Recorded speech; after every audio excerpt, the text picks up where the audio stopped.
Welcome. आज के ई lecture में रीजनरेटिव कूलिंग पुनर्निवेशी शीतलन के बारे में अध्ययन करेंगे। पुनर्निवेशी शीतलन क्या होता है? जब गैसों को उसके व्युत्क्रम ताप से कम ताप पर किसी पोरस प्लग में से प्रसारित होने दिया जाता है तो उसमें शीतलन प्रभाव उत्पन्न होता है। परंतु ताप में कमी इतनी पर्याप्त नहीं होती कि गैस का ताप द्रवणांक तक पहुंच जाए, यानी गैस का लिक्विफिकेशन हो जाए, गैस द्रवित हो जाए। गैस पर दाबांतर में वृद्धि करने से भी ताप में पर्याप्त कमी नहीं होती है, क्योंकि हम जानते हैं कि दाबांतर में वृद्धि करके हम ताप में कमी कर सकते हैं। तो आइए इसे एग्जाम्पल से समझते हैं कि अगर 20 डिग्री प्रारंभिक ताप पर संयंत्र डाट के दोनों ओर 25 दाब व 1 वायुमंडलीय दाब रखने पर वायु में लगभग 6 के से शीतलन होता है। अगर प्रेशर को 100 वायुमंडलीय दाब से 1 वायुमंडलीय दाब रखा जाए तो गैस में लगभग 40 के से ठंडी होती है। अतः गैस का ताप द्रवण ताप तक पहुंचने के लिए जूल थॉम्सन प्रभाव पर आधारित इस प्रक्रिया में कुछ संशोधन करते हैं। लिक्विफिकेशन इस मेथड से नहीं होता है। तो आइए इसमें क्या संशोधन किया गया इसके बारे में स्टडी करते हैं। उपरोधी वाल्व पर प्रसारित हुई गैस शीतलन गैस के कुछ भाग से निवेश पर आने वाली गैस का शीतलन कराया जाता है, यानी ये कूल हुई जो गैस है उसका कुछ पोर्शन, कुछ पार्शियल उसका पार्ट वापस से कूलिंग के काम में लेते हैं। उपरोधी वाल्व पर प्रसारित हुई शीतलन गैस के कुछ भाग के द्वारा निवेश पर आने वाली गैस का शीतलन कराया जाता है। इस प्रकार गैस का प्रारंभिक ताप कम हो जाता है और जिससे कि म्यू एच यानी जूल थॉम्सन कोफिशिएंट बढ़ जाता है। यह ठंडी गैस उपरोधी वाल्व से प्रसारित होने के पश्चात और अधिक ठंडी हो जाती है और इस प्रकार इस प्रक्रिया को बार बार दोहराने से गैस के ताप में इतनी अधिक कमी हो जाती है कि गैस द्रवित अवस्था में आ जाती है। जूल थॉम्सन प्रभाव पर आधारित उपरोक्त शीतलन प्रक्रिया को पुनर्निवेशी शीतलन रीजनरेटिव कूलिंग कहते हैं। रीजनरेटिव कूलिंग का सिद्धांत चित्र में दर्शाया गया है। अभी चित्र के बारे में स्टडी करते हैं। इसमें गैस को द्रवित करना है, उसे शुद्ध अवस्था में कंप्रेसर द्वारा अत्यधिक दाब पर संपीड़ित कर शीतलन कक्ष में उपस्थित नली ए बी में से प्रवाहित किया जाता है। जब गैस शीतलन कक्ष से होकर गुजरती है तो उसका ताप उसके व्युत्क्रम ताप से कम हो जाता है। अब गैस को हीट एक्सचेंजर में से गुजार कर पोरस प्लग में से सामान्य दाब पर प्रसारित होने दिया जाता है। जूल थॉम्सन प्रभाव के परिणामस्वरूप गैस के ताप में कमी होती है, परंतु इस ताप में कमी इतनी पर्याप्त नहीं होती कि गैस द्रवित हो जाए। यह शीतलन गैस हीट एक्सचेंजर के बाहरी कक्ष में से होकर गुजरती है, जहां पर नली में प्रभावित होने वाली गैस को ठंडा करती है और अंत में संपीड़क पी द्वारा संपीड़ित होकर पुनः पोरस प्लग में से प्रवाहित होती है। पोरस प्लग के निवेश पर जब प्रारंभिक ताप पहले के सापेक्ष कम हो जाता है, जिससे प्रसरण में इसका ताप और अधिक कम हो जाता है और यह प्रक्रिया बार बार दोहराई जाती है। प्रत्येक बार गैस का शीतलन होता है और उसका कुछ भाग प्रसरण के लिए आने वाली गैस का प्रारंभिक ताप को और कम कर देता है। अतः गैस का ताप इतना कम हो जाता है कि गैस द्रव्य अवस्था में परिणत हो जाती है।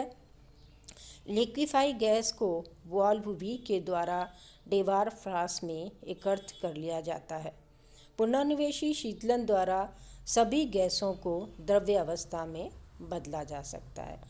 आइए एक बार फिगर से पुनः बात को रिपीट करते हैं। ये देखिए फिगर है, इसमें ये पी संपीड़क लगा हुआ है, इसमें कंप्रेस की ये गैस भरी हुई है। ये गैस ए बी वाल्व से होती हुई जो कि स्पाइरल है, जो कि जिगजैग फॉर्म के अंदर है, ताकि ये ज़्यादा टाइम इस शीतलन कक्ष में गुजार सके। इसीलिए इसकी शेप इस तरह से रखी जाती है। इसके ऊपर चैम्बर है जिसे हम शीतलक कक्ष कहते हैं। यहाँ से गैस प्रवाहित होने के बाद हीट एक्सचेंजर के जो अंदर वाली ट्यूब है इससे पास ऑन हो रही है। यहाँ नोज़ल यानी पोरस प्लग लगा हुआ है, इससे गैस का शीतलन होता है। इस शीतलन वाली गैस के कुछ भाग को देखिए, आउटर टाइप में ट्यूब बनाई हुई है। इस ट्यूब में से इस गैस के कुछ भाग को हीट एक्सचेंजर के आउटर वाले एरिया से गुजारा जाता है और उस शीतल हुई गैस को पुनः कंप्रेस किया जाता है और उसके बाद इस प्रोसेस को वापस से रिपीट किया जाता है। अब आने वाली गैस जो है वो और कूल होगी और इस तरह से इस प्रोसेस को बार बार रिपीट करने से गैस का लिक्विफिकेशन हो जाता है। ये वाल्व लगा हुआ है। इस वाल्व को खोलने के बाद हम डेवार फ्लास्क के अंदर एक लिक्विफाई गैस को इकट्ठा कर सकते हैं। इस प्रोसेस से सभी गैसों का लिक्विफिकेशन संभव है। आइए इसकी एफिशिएंसी के बारे में बात करते हैं। पुनर्निवेशी शीतलन जूल थॉम्सन प्रभाव पर आधारित है। इसीलिए गैस का द्रवण नियत एंथैल्पी की अवस्था पर होता है। माना कि क्षण पोरस प्लग में से प्रसरण से पूर्व एकांक द्रव्यमान के गैस की एंथैल्पी HI है। पोरस प्लग से गुजरने के पश्चात माना इसके X भाग जो द्रव्यावस्था में परिवर्तित हो जाता है उसकी एंथैल्पी HL है और शेष भाग 1 - X पुनः शीतलन के लिए ऊष्मा निवेशक में चला जाता है। माना कि इसकी एंथैल्पी HF है। ये फीडबैक वाला भाग है, इसे F से प्रदर्शित किया गया है।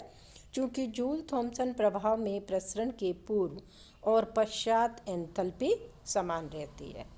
तो HI बराबर XHL। HL मीन्स एंथैल्पी जो द्रव्य अवस्था में परिवर्तित हो गई है, X भाग उसका द्रव्य अवस्था में परिवर्तित हुआ है, प्लस 1 - X भाग फीडबैक किया गया है, इन दोनों के सम के बराबर होता है।